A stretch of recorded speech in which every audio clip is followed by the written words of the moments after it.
Hey guys, welcome to the Conn'Cast. I'm Finn Tumber. I hope you're all having an amazing day, wherever and whenever you're watching this. I am joined today with another guest. It's almost like I get guests every week, isn't it? It's almost like that. Steph Millen. Hi. I said this to Nick. I always wait for the guest to just say hi. I make it really awkward as possible. But no, Steph, it's so good to have you on. Honestly, Thanks for having me. It's great. I'm happy you're here. And this is the second episode in this new studio. I've already said it, but it's a bit warmer now actually because I've warmed up. It was freezing before, so I'm happy it's all good. But no, like I said, thanks for coming on, Steph. I know you said this already before, but where do you want to start with this show? Oh God, it's fine. Whatever you choose, we will go from there. Yeah. But I guess I'll probably start from the start. Where my sort of journey started, really. So obviously, I was very, very young when what happened to me did. Yes. I was only, I think, 15, 14. I was in year 10. And it was a school morning. Everything. I woke up for school. I was thinking, because me and Kay shared a bed, shared a room. Oh, wow. So I woke up and I was sort of like, oh, where is she? She was supposed to come home last night. Like, I woke up like, oh, what's happened? Yeah. And then obviously bangs on the door, everything like that. And then obviously I got told, and then I just sort of froze. And then from that moment on, it was sort of like a abrupt numb feeling that I had. And it was sort of like that for a few weeks. And then it just sort of went straight into anger. God. Which was really weird for me. It's like the state, let's say about grief, and it's not all the same grief. I'm sure we'll get on to that in a minute. Everyone interprets it in different ways. Yeah. Just to say, because people might not know, this is obviously about Katie. Yeah. And just wanted to set that in you because I was like, well, what was this? Yeah. God, Steph, I can't even it's such a terrible Do you almost feel like when it happened, you have memories that you've blocked that? Yeah. You just block from your mind if you don't want to think about it, or I had that for a while. I had that sort of, it was more subconscious that I did that actually. It wasn't the fact that I don't want to think about it because I'm hurt. It was I was doing these things and realising later in life actually that's come back to me, and I blocked that out for so many years. Oh, interesting. So it's burst in me now, and I'm thinking, why did I block that away? Because I didn't want to do that. No, you didn't in the first place want to do it, and you're just thinking whoa, so obviously when everything happened, I sort of got really angry. And it was mostly because I shared a room. I was thinking in my head, I just went straight to sort of guilt and anger, and I was like, I shared a room with this girl my whole life. How do I not know? How have I not picked up what's happened and why it's happened? And exactly. And it's I saw it. I was thinking, I literally saw her a couple of days ago. She was upset and she was in my bed, but I moaned at her because it's you're in my bed, what are you doing? And it's you just think, I thought of that straight away. So I wasn't. It was I wasn't upset and feeling I was feeling that, but mostly it was I was angry. I get that. And I did not leave my house, even though I was in year 10, GCSE years and stuff like that. I did not leave my house. I did not go to school. I got books dropped to my door and stuff like that. And I was just no, I'm just so angry. And I stayed up all night. It was just such an intense feeling straight away, rather than the morning. I didn't get the morning. I got the anger. Was it anger literally the same day, or were you just in shock for the first? It was shock for the first few weeks, and I had a bit of a rough time just before this, a few weeks before this. So I had my phone taken off me at the time, so I was grounded, everything like that. I actually didn't get my phone back from my parents until I think it was 2-3 weeks after she had died. So I hadn't talked really to anyone. I had a secret laptop. Oh yeah. But I hadn't, the secret underneath the bed. Sneaky. But I only spoke to one person during that time, and I had no sort of connection to anybody for a while. No. And it was only sort of a couple of weeks in, I was like, can I have my phone, please? Yeah, you need fine. So because I was like, we didn't want to, so we couldn't talk to anyone anyway, because how Nick explained in his episode, it was all very secret. We weren't allowed to tell anybody anything, not even that she'd passed.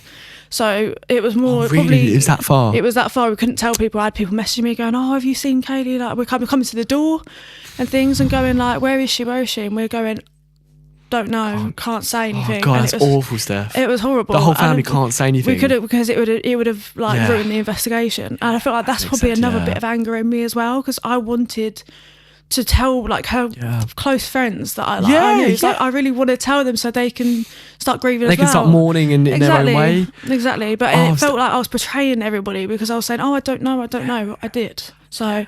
And it's like almost like you feel like you're lying to them. And exactly. It was like, it wasn't fair, and I hated that. Yeah. But as Nick said, I knew there's an investigation, but I didn't realise it was like... It was that intense. So that's how they were saying it to us. Obviously, like, people found out because people do on social media. People are nosy. Yeah, 100%. I hate it, but they just are nosy. Yeah. Oh, what happened? Yeah, literally. I had people, I had like bullies from school that didn't care about it going, oh, what's happened? Like, oh, you okay? Like, Snapchat me, and I'm like... Hey, like, nothing to see face stuff. I'm like, leave me alone. 100%, like, what the hell? Like, in those 2 weeks or so when you didn't have your phone, did you feel like a bit lonely? Like, surely... It was like... Maybe just...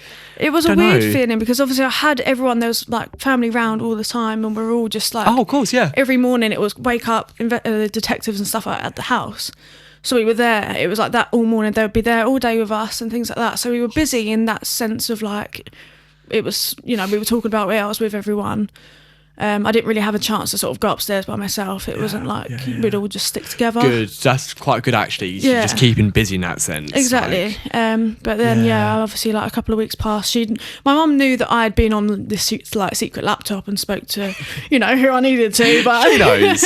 But it was like I finally got it back, and then I just had swarms and swarms of messages and things like that, and it was like almost like I didn't want that either. Like, I really appreciate it, but it's like I don't want all the people come to you and say, "Oh, I hope you're okay." It's like I'm not okay, but like I'm not ready at the moment. So much. You're not ready to tell people that. Exactly. Like, I'm not. I'm also not ready because I'm so angry, and I'm like I don't want all these emotions in your head. Exactly. You don't want to push it on other people. Yeah. 100%. And maybe say things to other people that you may regret going forward. I always say anger thoughts. When you're angry, you sometimes do or say things that you regret. Yeah. And it's like a different person. Like, I hate it. But so I avoided that, and it made me more anxious sort of to go back to school as well. So I was off for like months. God, you got anxiety of like what people were gonna like say or do to you. Like I had that massively anyway in school anyway, because like how people are. How people are generally, So let's be honest. I didn't enjoy going there anyway. So I was like dreading the fact of I have to go back, explain to people. Not that like they probably already know, but like I have to go back and everyone going, "Oh, are you okay? Oh, what happened?" I'm just like, I want to just go in, do my GCSEs and go. That's all. Like you don't want to speak to anyone and like. But it wasn't like I felt really bad as well feeling that because I know that they're trying to be nice and I know that they're being like really like they are being nice. But I was sort of pushing them away because I just wanted to sort of not like brush past it, but just sort of get on with school as it is, and then friends can sort of come in their own when they do. Would you say because obviously you experienced that situation in a certain way. I think you wanted to talk about this already about how people do things in different ways, but it's interesting you found anger straight away, whereas maybe Nick or someone else in your family may have had a different gone straight there. I mean most people they sort of like you're sad for a while and it's sort of I'd agree it's a lot of people sort of like shut themselves in a way in the fact that like they're I don't really know how to explain it. It's tricky. It's like the way I kind of felt like when I lost my brother, like losing a loved one, which is exactly what happened. It's like it's the what ifs, and I think that's coupled with anger for me. You think like, what if I did this? What if I just like you just said like speak to her, or maybe I spoke to Connor about something and just try to really get him down and knuckle him down. Is that sort of stuff that's going through my head? It's just constant what ifs. Grieving's no different like it's different for everyone, isn't it? 100%. Like everyone experiences it different ways. I don't know whether because is that kind of what you wanted to say as well? So I'll let you take the lead. Like, I always thought of like grieving before you actually go through that sort of thing. You always think, right, so what's going to happen is I'm going to be sad for a while, I'm going to get therapy, I'm going to get like you know the help and you know how like what to do, but when you're actually in it, it's completely different. Like I thought I would be a lot different, which is like weird to think because I never thought if I was in that position, but who I thought I wasn't that. What you thought that you were probably going to be coming out of it, right? Interesting that you didn't expect that. How interesting! It's funny what you say because people do. I think from the outside think it's almost linear. That you just like I'll go over here. I'm going to do therapy, like you said. I'm then going to do this. That's exactly Bang, bang, bang. I'm all right. But it's more like a woo. Yeah. It's like woo, running around back, and then you go. Sometimes you feel like you're going back to where you were. Yeah, I've had that. And like, you just, but it's never ending. That's okay though, because like you learn through what you go through. Exactly, it's okay. So like it's I wouldn't okay. obviously like some of the things that I did and how I reacted is probably like not what I would want to do, like sort of the way like how I sort of went off the rails in a way. No. But like I wouldn't take it back, even though it wasn't the right thing to do, because I've learnt from it and I'm a completely different person because of it. Exactly. So I think it's just so important to just let yourself, like obviously don't go obviously too far, but let yourself. Maybe you're going through a little bit of a phase. You need that because you're going to learn from it and you'll become a better person. That's such a good thing to say. That's such a good thing to say, because people say like you should just be doing this, doing that. No, you need to deal with it your own way for your own person, and whether it means you go slightly off the rails, like you said, that's okay. Yeah. And also, it's really interesting because I'm quite a strong believer that like you can't learn from your mistakes if you don't make them in the first place. Exactly. So it's actually quite important that you went through that to then learn from that, and now you can say, okay, that's shaped me to who I am today. Yeah. And here you are now. I know. Like, amazing. Like, do you know what I mean? It's so good. Like, I'm so proud of you. Like, I don't know about any of this at all. I don't know. I know Nick's perspective, but yours is, everyone deals with it in different ways. Yeah. Like, it's crazy. So yeah, you kind of wanted to speak about your experience with therapy. Am I right? So, and this is after the events. Yeah. Yeah. So, okay. Cool. yeah. So where do you want to start really with it? Because I'd be interested to hear. Yeah, so I was fast tracked into therapy from the family doctor. Good. They were sort of treating us for like PTSD, that sort of thing. Yeah. So I didn't really get a choice in what I went into. They just sort of put me where they thought. So I was getting the CBT therapy. Cognitive behavioural therapy. Yeah, that's it, yeah. How was that? I did not get along with it. Like, I hated it. Wow. I hated it so much. And I know it does work for some people, but I feel like for me, in what I was feeling, because I knew what I needed to do, I knew what I was feeling, and I knew like how I needed to do it, but I just couldn't. So what this therapist was telling me was, you're never going to feel okay. And I was thinking, I know that. I know, like, I know. Still harsh. Yeah, it was hard. It was like really harsh in the fact that like, you're never going to be okay, but you need to do this. Why are you not doing it? And I was like, I don't know. Is that literally what it was? It was like really brutal. I don't know if it was just the therapist or the type. Yeah, was that the CBT or was that the therapist you had? Honestly, it's interesting. I don't know, because I think I tried a couple, but I think I had 2 sessions with this one that was saying, you know, you're here on a 10, but you're never going to get back up to a 10. And I was thinking, I know that. And it was just like, yeah, but you're never going to get better. That's not but good. You need to just deal with it. And I was just thinking, I know that. Like, don't piss me off. No, literally that. Like, don't, like, what? And it was just like, oh, like, you're feeling this way, but like, why? Like, what's wrong with you? And I was thinking, you know exactly what's wrong with me. Like, I know I need to get better. Like, you're not giving me any techniques. You're not giving me anything. So I walked out of one of them. No, my last one, I just walked out, and I was just like, this isn't for me. I'm just feeling like, that's abysmal. Like, what? It was really weird. Literally saying to you, like, you're never going to be better, which you understand in terms of, like, you won't be the way you were before. But it's not helping you. It wasn't helping at all. It just, like, it's not that I didn't want to hear it. It was just, like, I knew it, and I was telling myself that every day. Why do I need some random stranger to, like, have a go at me? Yeah. Sort of thing. That's how it felt. And it wasn't helping. It wasn't giving me, like, oh, okay, well, you could do this, and, like, you know, substituting feelings and things like that, which people normally, like, it works for people. Because I went to therapy after Conn'Cast. I think I mentioned the Nick's one, and that was a CBT therapist as well. Yeah. And like, I don't know, get cancelled. I'm not getting cancelled, but I'm not a professional. I might get this wrong, but I always thought cognitive behavioural therapy, my lisp, is like about like your thinking patterns. I thought it was about like the way you think, but you didn't get any of that. It was nothing like that. It was literally just like cold hard, like you're not going to be okay. Did you go to another therapist? I can't, honestly, I don't think so. I thought I tried a couple. I had one at school that was like a group sort of therapy thing, but it's not really one-to-one. It's not what I needed. So it was like, how did your grief sort of evolve? Like, so is it still anger today, for example? There's still a lot of anger there, but I know how to deal with it now. But I know now, like, where I've lived with it for a while now, I'll know that it's coming, so I'll sort of know I can deal with it, and I can chill myself out, maybe take myself away if I need to, and that sort of thing. So it's like, it's still a little bit annoying, obviously, but so it literally is like, it's not, it's an impulsive thing. It just happens. It comes up. Yeah, it can be. Yeah. Is that sometimes when maybe you think about it a bit too much? And yeah, it's mainly, sometimes it's random. Sometimes it could be like a trigger or something like that, or like something rubs me up the wrong way, and then I'm just like, oh, okay. But you just go like one thing and it just ruffles your feathers. You're like, you just let it all out at once sort of thing. I think where I got a lot of confidence as well, which is really weird. I got like, that's good. Recently, that's good though. Yeah. So I built a lot of confidence. So I like to think I'm in my Ricky Gervais afterlife. So stage in life. Such a good reference. So I would just say it how it is. Yeah, I would just say it how it is. And I'm just like, I'm so blunt. Is that the one with like, is the kid in the playground? Yeah. I want to be after you. No, you're not.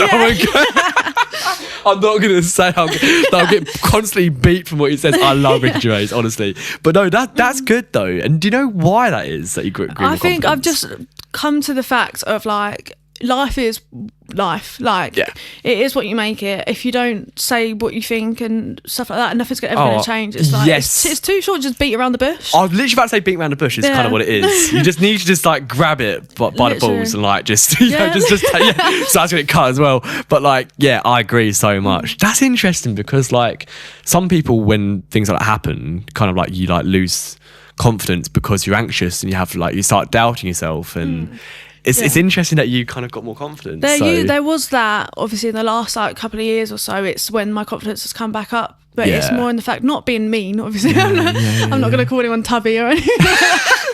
It's so good. But it's like, I will stick up for what I feel. And if I'm not agreeing with something in a conversation and I feel like quite strongly about it, I would just go and say it. Whereas like 5 years ago, I would never even think. Like, it's almost like it's like boundaries you got kind of thing. Like you're just more willing to say it because like you just believe in what you say, and which is really good. That's so strong to have. Like that's really good. It grew on me. So I was very, very like mute when I was little. So like up until the age of probably around when it happened, I was quite mute. I had like sort of my friends that I'd go out with, but like very rarely. And then it was like you know, Nick had like his girlfriend at the time round, I would literally be like hide in my room. I would literally not talk to anybody.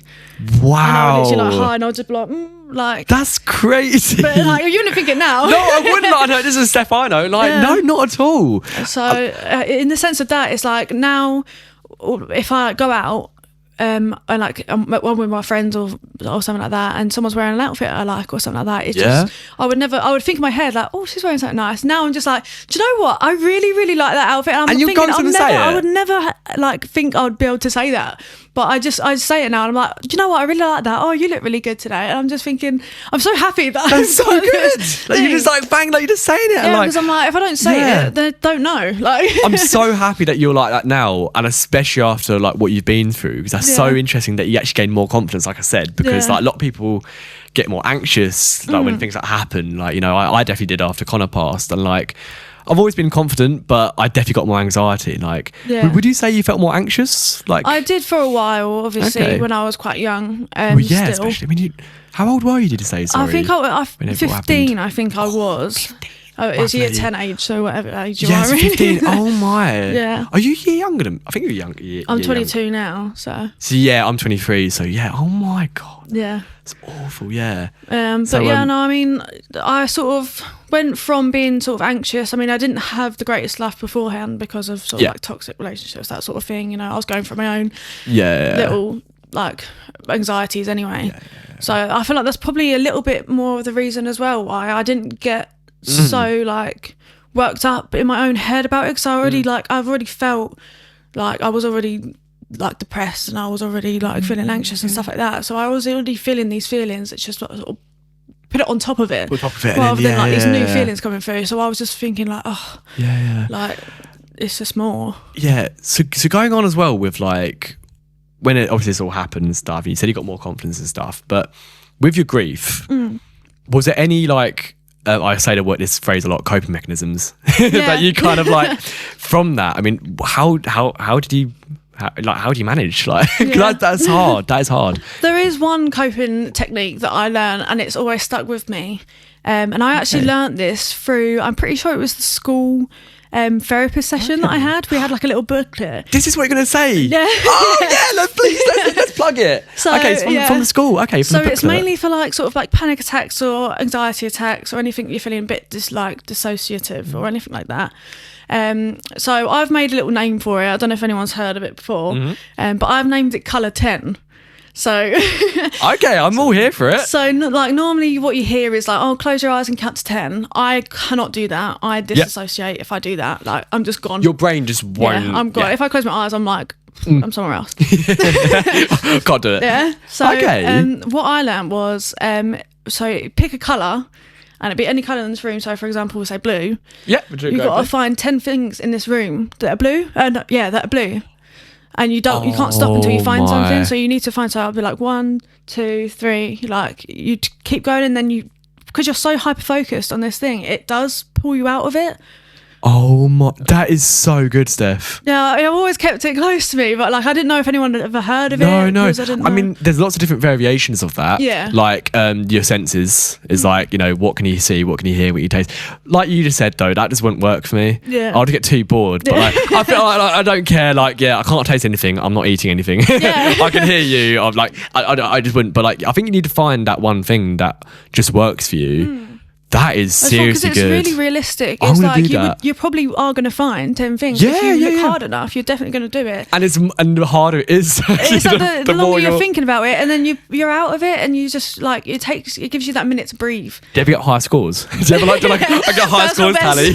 You're like, what's my personal best of like the same colour? Like 20? Can I get that in the same room? That's so good. Yeah. I'm gonna start doing that because I mean, of course, like everyone has panic attacks, like to a certain extent sometimes, and yeah. I'm gonna do that, and I'll see how I get on because that is really good. Yeah. Another one actually I found is like so simple, and like I don't know if it works for everyone, but if you're anxious, if you just chew chewing gum. Yeah. Have you had that before? Yeah, I've had that. Yeah. Put a gum in your mouth, and I don't know why it just easier. It's almost like because you're just like chewing, and you're just like it's like grinding your teeth, but you're just chewing something instead. Yeah. That's so good. Yeah, because I do it where like I bite my gums a little bit, like my inside of my mouth. Yeah, so like chewing around. gum really helps. Yeah, literally, like it'll be all like chewing Yeah. gum after a bad night. Like. I'm just like inside, like underneath it. Yeah, I'm bad for it, but like it just is kind of what it is, isn't it? Like in that sense.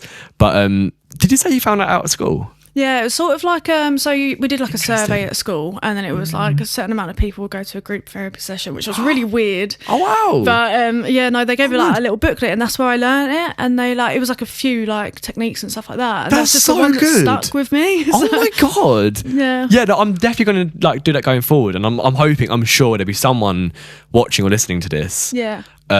Let's be honest, like we all deal with mental health in our own ways, so hopefully there'll be someone like, oh yeah, someone might benefit. It really changed me. I don't think, sorry about how it changed you. So you've actually used that a lot. I've used that a lot, yeah, because I used to get a lot, and it did, it does work.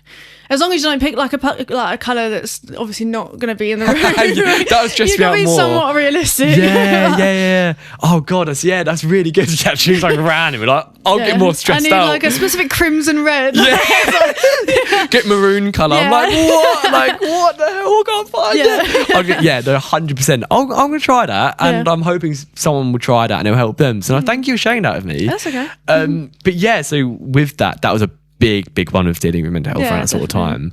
I mean, I tried like a lot of things that I thought were right. Yeah. So when I first obviously lost Kay, I sort of made a diary in a sense. So I had a book that had her name on, and it was like, instead of like a dear diary, it was like to Kaylee, and I would write in it every single day. And then I think it was just the fact that I stopped doing it for a couple of days, and I was just like not keeping on top of it, and I was just like, it was working, but it was you got after out a while, of routine, exactly like that. Yeah. How long? Do you remember how long roughly you did it for? Do you reckon? I did it probably for a few months. I did it from probably like summertime to coming up to Christmas. Then obviously it gets busy, and I stopped doing it, and it was like, it happened late January, didn't it? Yeah, yeah. Sorry to remind you, but like, that's okay. Yeah. So wow, that's really good. It's almost like in a way like you're talking to her, I guess. Yeah, but also it was like rather than obviously people like can do it in their head and things like that. I couldn't get that connection or anything like that. So I was like, if I write it down, I feel like I am doing it, because we used to like talk about our feelings a lot on message anyway. So it's just kind of like writing it down. It's almost like, and then having it there and knowing that I was like filling up this book was great, but it's just like losing it after a while was harder for me. Then I was just like, I'm not keeping it up. Too much. Yeah. I know you like your music as well. Yeah. Did that help at all? Oh, 100%. I was just taking a little, like, I was doing a little, You did have a cover at some point, you and Nick. Yeah, you need to do it. Him, Nick, oh my God, please do it. I literally saw on Facebook the other day, I was going to comment on it. You're like, oh, Nick, can we do Nick can do a song? Everyone tag Nick in the comments. I literally saw you posted it. I looked at the comments a minute later. Nick. Yeah, I was like, oh, that worked. Nick, you've got to do it. There's no excuse. We will 100%, like, well, not we, sorry. You can do it. I'll watch and love it. Please do it. Will you sing? Yeah, 100%. I keep asking him. I'm like, please. Look, that's all you have to do is just make the song. That's all you have to do. Is it going to be like a Christmas special, you reckon? I'm hoping for one. I've got a few other songs lined up as well. Jingle bells. What? I'm joking. I think surely it's your birthday. Yeah, sure. It's like a Christmas version of it. That's so good. Some jingle bells in the background. Jesus, it's your birthday. That's perfect. You should do it. It'd be so good. But no, you said around that sort of time, because do you play instruments? Do you play guitar as well? Yeah, I play guitar, a little bit of piano, but mainly guitar. Oh, yeah, I didn't play piano. Look at you go. But did that help you at that time when it all happened as well? Yeah, it was sort of more. It was mainly really in lockdown, to be honest, which was only sort of a couple years or like a year and a half afterwards. Yeah, mental. And it was all I was doing was just I was sat there and I had this little mini keyboard thing I plugged into my Mac. Oh yeah, is that one of the, is it is it called MIDI? Like yeah, I know the MIDI keyboards. And you put it in and it goes into Logic. Did you use Logic? No, I use GarageBand. GarageBand's a classic. That's like year 10 in school. Like.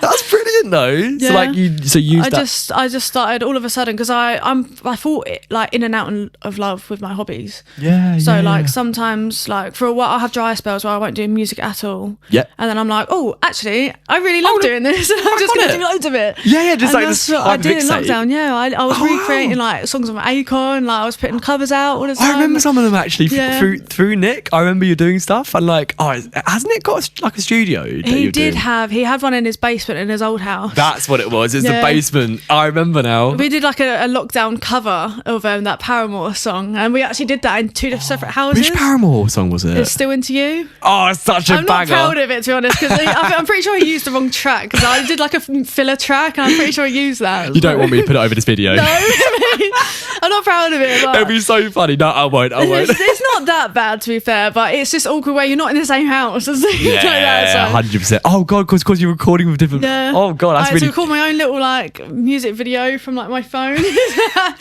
Oh, I've seen the video. I remember it. It's really awkward. That's so good. So I'm glad it helped you. Like I think a lot of people have said it before. I think Nick said it, and also my friend Cam that said it. Like almost putting your hobbies, whether it's creative, into something, in like all the bad energy or anything, just chucking into like something like that. Yeah, so I did tons of it. Literally, like it was the most music I've ever done in like a year. Like literally ever. Actually, I think last episode was the first time we hadn't mentioned it, but lockdown. Yeah. Oh my god. I'd love hearing people's like different experiences. I loved the first one. The first one was like, it was the best. I want another one of the first one. Yeah, it was so good. It was banging. Like honestly, it was so good. And then as it goes on, you're like, oh my god. It was when we come out of it and then came back into it, and it was just like, all right, you're pushing it a little bit now. I'm getting a bit bored. Yeah. And then it was like Christmas, and I actually had COVID for one of the Christmases. I think it was maybe the first lockdown Christmas. Oh god. So I couldn't see Nick or anything like that because he was moved out. So we had to do. So we opened our Christmas presents at like 6 o'clock in the morning. So we had him up on Zoom one Christmas. So we were like opening, like taking turns. Like, have you opened yours yet? You're in Zoom. That is so 2020. Like in Zoom, what the hell? Yeah. Oh my god! I was actually funny. I was talking to like someone the other day about like how they're just trying to stay active on Teams. I'm like, this is so like 2024. Like, just boggles my mind. But sorry, back to that. Like, obviously, you did the first one was good. I also know, sorry, not going back to it, but obviously Nick mentioned about obviously like the inquest and stuff happening that year as well, so that doesn't help as well. So I didn't know if you want to talk about that, but I appreciate that was obviously quite tricky in that sort of sense as well. But I'm glad you're. I mean, how are you doing now? Oh, You say okay. you're okay. Yeah, Okay, I mean, yeah. like we were talking about before, but like you're kind of getting there now, sort of thing. And Yeah, I mean, I'm getting there. Obviously, it's not every day is different. You know, Yeah, like yeah. I still feel like a lot at some like certain times, but that's okay. And I've come to grips where like I don't mind if maybe one day I'm feeling a little bit down and I need some time to myself, and I can allow myself now to sort of feel these feelings and not feel too bad about it. Like that's the main thing for me. Like sort of when I was coming out of my off the rails sort of thing, I was just feeling bad. I felt awful, and I was like, I'm feeling all these feelings now. And I feel like really bad, like showing it in front of people and stuff like that. But it's okay. Like I cry all the time now. But it's all right. It's okay to. It's okay to cry. It's okay to show your feelings. So on that topic about not talking about it sometimes, I know this is a podcast where I literally encourage people to talk about their feelings, but actually it was Jack's mum that actually sent me this video just before I came over here, and it was this woman, I can't remember who it was, but she was on this sort of talk show, and she mentioned about how she was like she's got depression, and she was explaining what depression meant, and she said like sometimes it actually helps to just not talk about it sometimes, because sometimes you need to like deal with your own emotions and feel it your own way, and then maybe in a position to talk to someone about it. So is that kind of similar to what you meant in terms of like maybe you wanted to just like feel it and not show off your anger? Exactly. It's like I don't always like I can feel a certain way, and I will go upstairs and I'll sort of deal with it. Deal with it. Yeah. I'm glad you're kind of I don't know if getting there is a word, like it never gets easier, but no, but you learn that it's okay. It's okay. It's okay. And you are learn enough to live with it, and you know, like So I actually I turned 18 in the first little when they opened the pubs in October for a little bit. It's when I actually turned 18, and I was able to go out. And then obviously, like after that, when things properly opened up, I was sort of this is when I sort of went off the rails in a sense, in the fact that I was out practically every night that I could. So it's probably like a good like 3, maybe 4 times a night sometimes, all night drinking, you know. Shout out Spoons. Sorry. Shout Spoons out. Life, Shout out the Holy Trio. Yeah, literally. Oh But God, really? Was it that bad though? I was out in like, you know, like Canterbury have uni nights and stuff like that. So during the week I'd be out. I didn't realise it was that bad. Wow. But like I didn't realise, because at the time I was like, do you know what, I'm going to do what I want because life's too short. And you're it was 18. like, and it was fine until sort of I took it probably way too far, and I had too many vodka Red Bulls and things like that. And it was actually when I stopped, because I had I sort of gained a heart condition because of it, because I was sort of taking, you know, drinking all these things and making, you know, my heart obviously palpitating and things like that. So I took a sort of minute and like a month off of like drinking and going out, and it sort of made me realise that I was actually doing that, although I thought, oh, like it's my life, I'm going to do what I want, I'm having fun. I actually wasn't having fun at all. No. It wasn't fun. And it was like I was subconsciously just blocking everything out. And obviously I never wanted to do that. Like I always wanted to just feel, but at that time I was like, do you know what, I'm okay, I'm just going to do this. I was smoking probably like 3 packs a day and things like that. I stopped going to sixth form and stuff like that. So I just was like, do you know what, I'm going to take the reins of my life and I'm just going to enjoy it for what it is, which is fine until it's not. No, exactly. It gets too far. It gets too far. Did you feel like when you were when you were like drinking and you're out every night and stuff, were you kind of like numbing yourself like away from what you're thinking? Yeah, was it kind of that, it was like keeping myself busy, but I didn't have anything to keep myself really busy with apart from doing this. And at the time, like it was fun going out, but it just like there was some nights where I probably took it too far, and then I would have like a little breakdown or something like that. But I always had my friend with me, and I'd stay at hers or something like that, and it would be fine. And then I'd be like, okay, I'm fine now. I'll wake up in the morning. Good. Okay, let's go again. And it would be like 3 nights on the trot, and then like I'd have like maybe like a couple nights, like 1 night off, and then I'd go out again. And then it was a lot, and I don't know how I did it now, because I would never be able to do it now. No. I can just about do 1 night out. Yeah. When you said you got a heart condition from it, that still affects you now? Wow. And you never had it before. It's like I can't drink Red Bulls ever again. I can't have energy drinks. I mean, I could maybe have like an odd like couple of sips, but then even then it's like I feel it afterwards. So wow, it's really annoying, really, because I loved Red Bull before. Well, there's a lot of mixes, isn't there? Like a Jaeger bomb is just like pure Red Bull and like a bit of Jaeger. Like, and there's so many mixes that use energy drinks, which is just like crazy. That was like my go-to drink, though. It was like that, or like a Ray and Nephews or something, which obviously it's like 40% on its own. Like, it's just crazy. It's, ridiculous. Oh my god! So like literally, so you went to doctors, got that and stuff, and after that, and I was like, oh, actually, maybe I should calm down a little bit. So when you went to doctors and like you found it out, was that the catalyst to like turn you like, I need to stop drinking? I mean, I still drink. Yeah. But obviously, I'm not partying. I'm not going vodka Red Bulls all night. I'm not going to life. You know, I'm not. No. If I want to go out, I have a nice sort of like drink at the pub and then go home. That's good. Maybe the odd like pop well with once in like a blue moon, but like very rare. So it's kind of like you realised, oh crap, like this is getting a bit far. Yeah, this isn't the life for me, because I'm just pushing it all out, and I know that I'm actually harming myself more by doing that, because I'm just feeling rubbish. I get the anxiety the next day. Oh, anxiety is such awful. A crazy. It's like it boggles me. Like when you do drink and like next day, is it with you like you can't remember what you said? Yeah, and it's like I black out. I have no idea what I've said. I'm too scared to ask. I know people are pissed off. I'm like, I don't want to talk or see anybody. Like I'm too scared to like leave my bed. But it's like to that extent where I will not leave my room because I'm too scared or talk to anyone. Like if I've like been around a friend's house and like say if I've left my vape there or something like that, the next day I will be too scared to actually ask for my vape back, and I'll just be like, what did I do? I'll just like randomly message it in the evening like, oh, just started there, please edit down. It's alright, done well so far. You're fine. Yeah, I'll message them in the evening and I'll be like, oh, can I quickly come get my vape? And I'll literally go swoop through and I'll get it and I'll go head down. But I've not done anything because I'll be reassured. Like Connor or something will say to me like, oh, Steph, you're fine, what are you panicking about? But I'm like, it's not okay. How interesting. How interesting. That's so crazy. And I feel like it's also like maybe because you've still got like a bit of alcohol in your system as well, maybe. I don't know, like you're still thinking like, oh god, that's mental. That's interesting. Scary, So like now it's just like you just socially drink and it's all right, but it's not good. Like to the sense of like I probably didn't realise it at the time, but that was literally getting me through. I was just smoking, drinking, everything. And at the time, like it was fine at the time, and then you realise that it's not, like quite sudden as well. So I had to deal with that for a little bit, and I was like, oh shit, like what am I doing?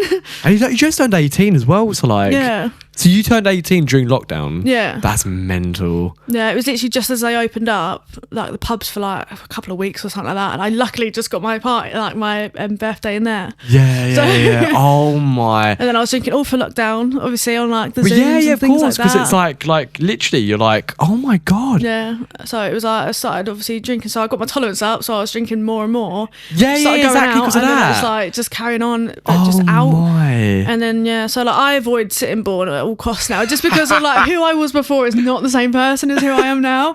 So I did not want to see anybody that I ever saw. Of course, because like, the people that you saw will probably still be there. 100%, they're still out. Like spoons and spoons, and they're like exactly. It's all the same people. Just hiding, like.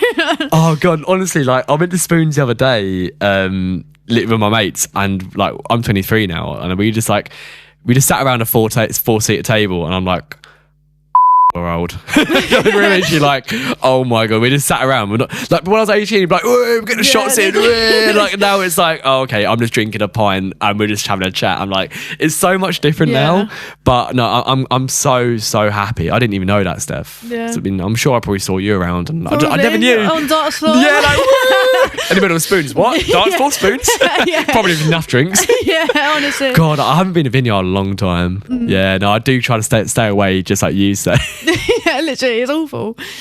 Do not recommend it. I'm glad you're good though. I'm glad you're okay. So to get the timeline, we're talking like Nick here, aren't we? Get the timeline going. I'm stolen Nick's timeline. Literally. So when you moved out, so how was this after you turned 18? So I think I was maybe just turned. No, I was 18. just turning 19. Okay. I think I might have got that wrong. So it's like 2021 sort of time, like... After that. Okay, so I was 19. Yeah. So I literally moved in like a week before my birthday. Oh, nice, So, nice. yeah, so obviously things were quite hard at home. Yeah. It was got to the point where like I was just going to find any flat that I could and I was going to move out and I need to do it as soon as possible. That's mental. I'd only been at like my job for about a year or so it wasn't like I hadn't been saving up or anything like that. On your own? No, so I moved out with my boyfriend. Nice. With Connor, so... Oh, yeah. wow, I didn't realise. Yeah. I didn't realise you and Connor lived together. Yeah, we lived together. Wow. So it was very soon, to be fair. Oh, my. Yeah. That's crazy. I did not know that. It was more the fact that like I was like, I need to get away. He knew sort of like my story, and I was like, I'm going to get away. And he was like, okay, I'll join you, and I'll help and things like that. And I was like, that was like the best for me, obviously. 100%. And you have no regrets about that. No, I know. It was definitely the right thing. It was the right thing at the time because like what I was going through at home wasn't like I couldn't anymore, and it was like. I'd tried like staying away for like a longer amount of time, but I always know I'm going to have to go back there. Yeah. And it was I have to deal with what I'm dealing with at home. It's the close proximity around people like all the time. Yeah. It just gets you, doesn't it? And do you think, okay, I'm asking this, do you think it was kind of like fueled from like obviously what happened as well? Obviously like the whole dynamic in your family probably changed quite a lot because of that? Yeah, 100%. Would you say that really fueled it? Everybody dealt with things in their own way, very, very different. Yeah, and that was sort of a lot to take and to see with my own sort of like eyes and to live with and sort of... At your age as well, when you were so young. Yeah. And like I was just getting myself through it, and obviously I knew Nick was healing okay.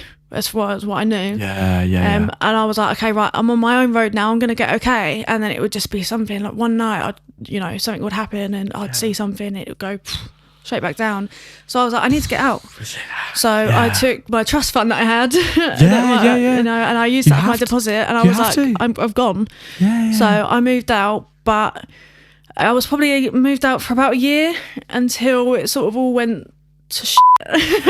Oh no, don't Steph, don't drop this on me. What happened, Steph? So, I mean, I was still sort of off the rails in this, so I wasn't properly grown up, really. That's fine. But you live and learn. Exactly. No, there's no judgment, by the way, of anything we talk about in this podcast, because this is your story. So yeah, exactly. So I mean, I ended up losing my job, unfortunately. So I was struggling. I was, struggling for money and stuff like that. I put myself in debt. Obviously, I was not ready at all to have my own place. No. You did what? You followed your gut and your heart. Yeah, exactly. And it was right for me at the time because, like, maybe if I stayed for a little bit longer, I might have turned out differently. Like, who knows what would have happened? Exactly. So I like to think that if it happens for a reason, 1,000,000%. I live by that. Literally. Everything happens for a reason, and regardless of what it is, there is a reason. Sometimes, like, things don't work out the way you think it would, but it does later on. Like something better comes around the corner. Exactly. That's what I think as well. But you live and learn, honestly. Yeah. So obviously, like I put myself in a lot of debt. And things like that. And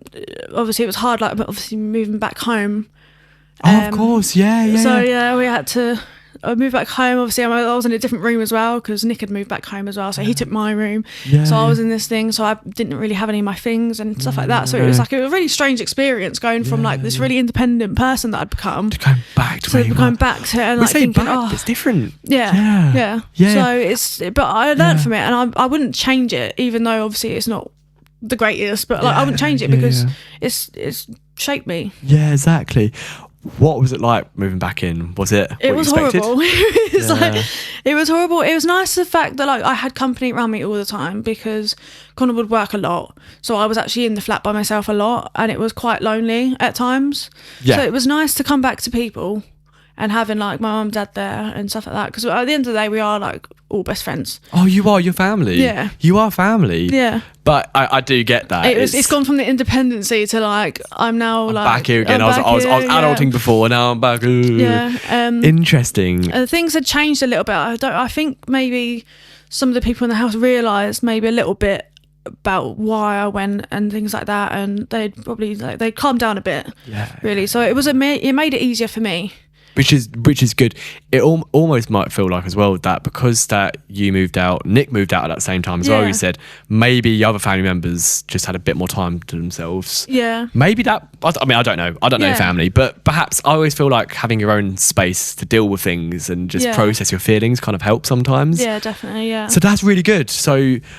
How long are you still there now? Or I'm still at home now. Nice. And you're quite happy with the way things are panning out at the moment. Yeah. I mean, obviously, no. I know Nick's moved out now, obviously. Yeah, so like I'm pretty upset about that. Yeah, like fuming, lost my best mate.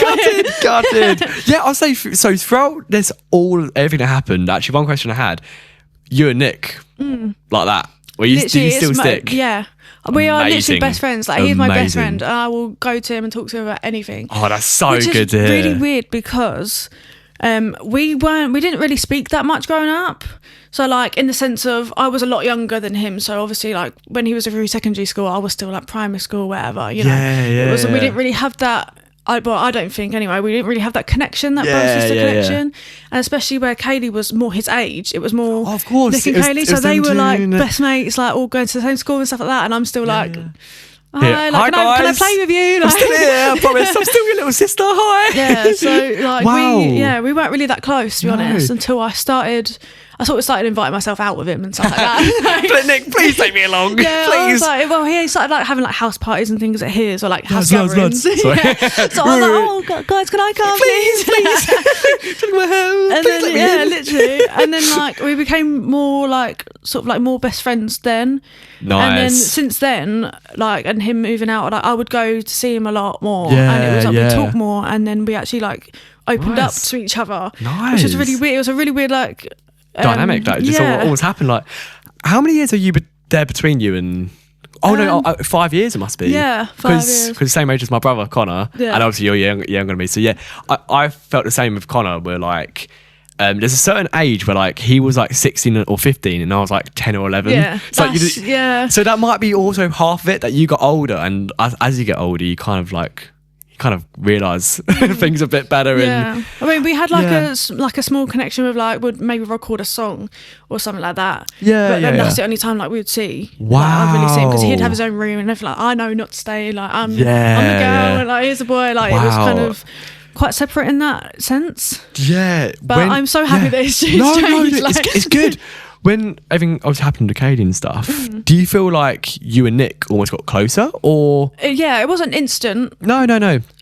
Obviously, because everyone was just dealing with it. I don't know how to feel. Like, no. Do we like go in? Because we're not like a big huggy family. It's not. No. So we were just sort of like sitting there like, is everyone okay? Like thing. When I know Nick went away, for example, exactly, you do it your own way.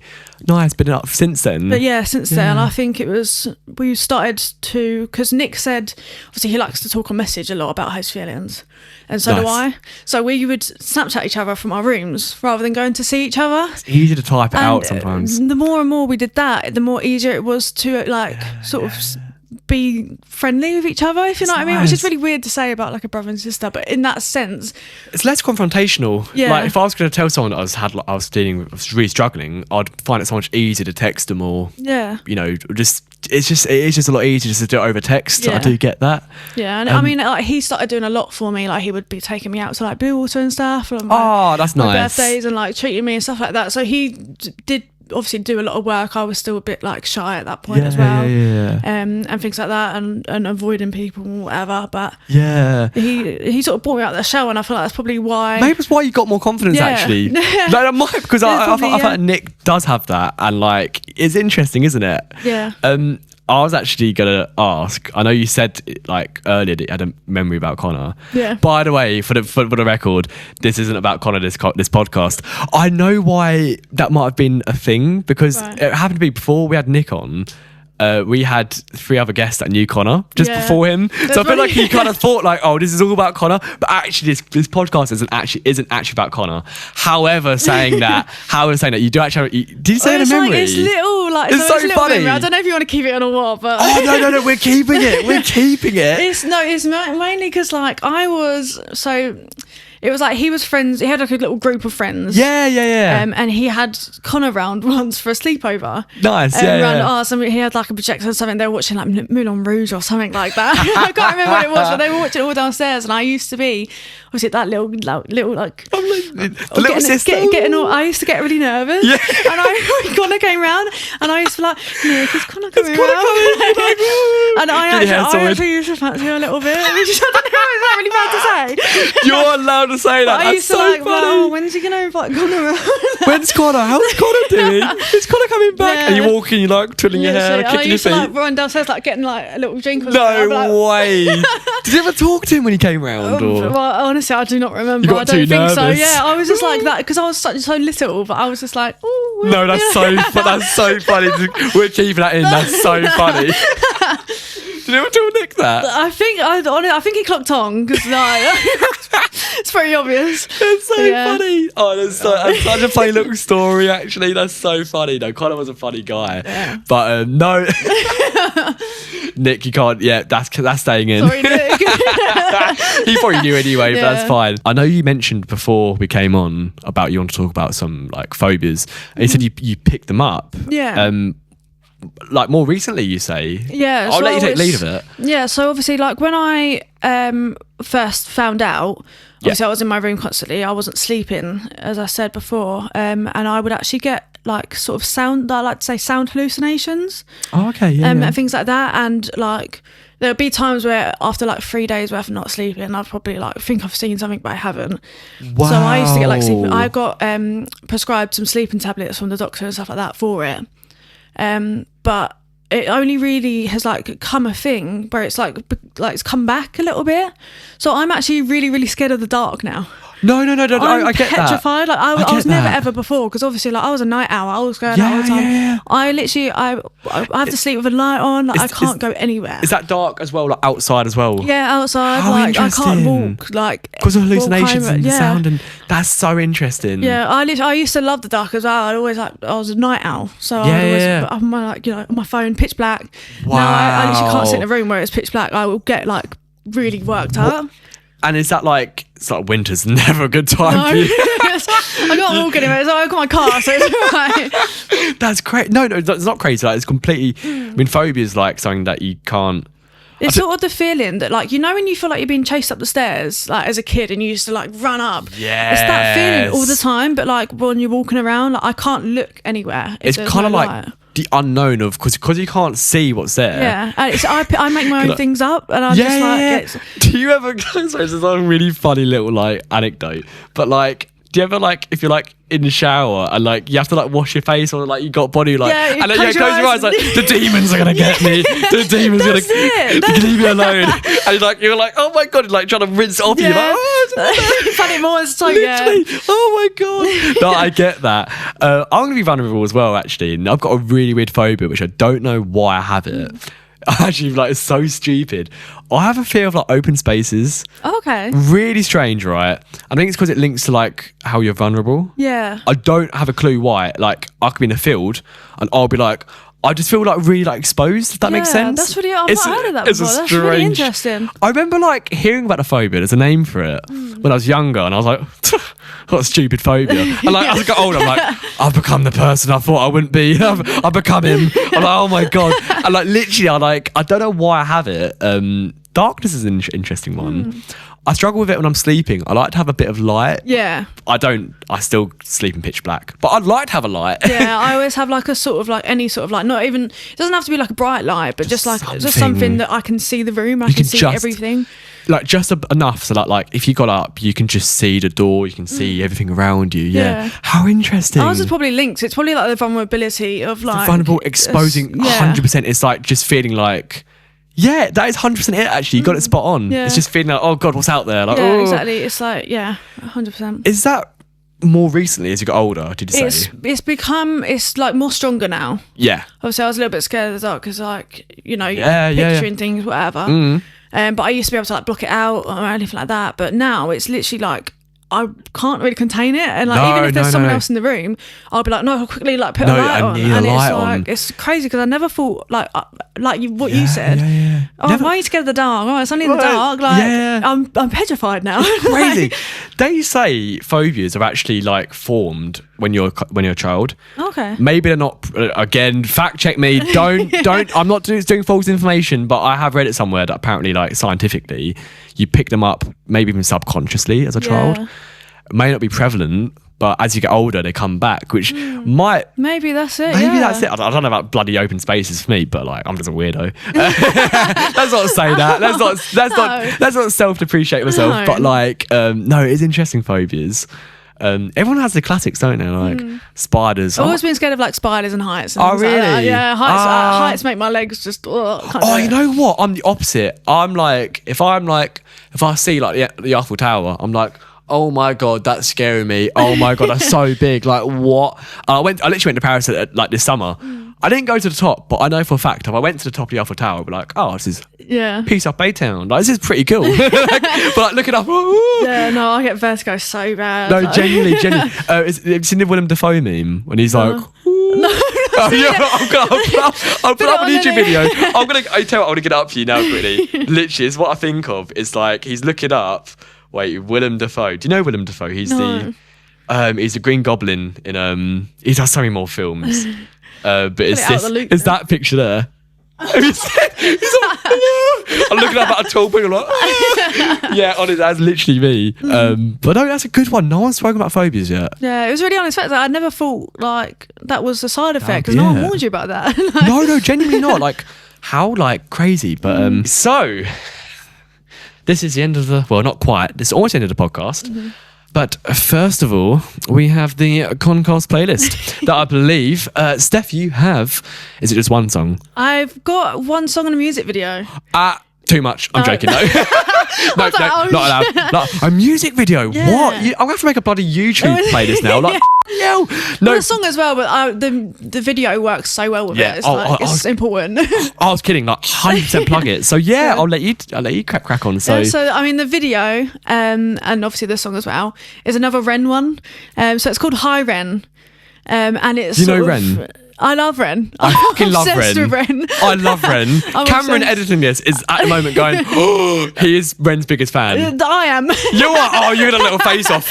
They're like, I'm the biggest fan. I love Ren. Oh my God. Hi Ren's great. Hi Ren, yeah, because he's talking to himself. He's talking to like his inner thoughts. I hope it isn't the one. I'm just going to quickly check. Sorry. He's sat on like the thing with his guitar on a chair. Yeah, I'm just going to check. It hasn't one Cam put in. He put Life is Funny, I'm pretty sure, yeah.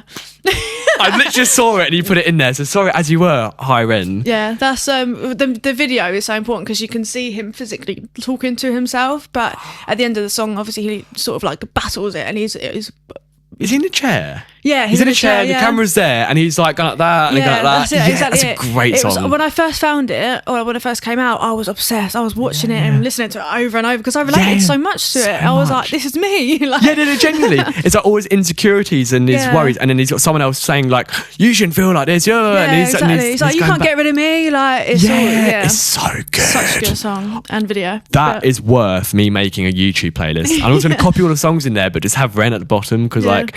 That is so good. I love Ren. Have you seen The Big Push? Or like heard of The Big Push? Yeah, I have. Yeah, his band. Yeah. I don't know if Cameron went there, but like I know Ren's like struggling at the moment. I think he's like he's got Lyme disease. Yeah, he's off his social media and stuff, isn't he? That's it. So yeah, I think he I don't know if he's back in Canada or not, but I was saying to Cam like next time he's in Brighton, because that's where he's from. We're gonna like go down there and like just like yes, Ren. Yeah, because he used to like busk a lot and stuff as well. Yeah, that's it. I really just want to find him. Like literally, I just want to like do it. Like I love him. Honestly, what a hero.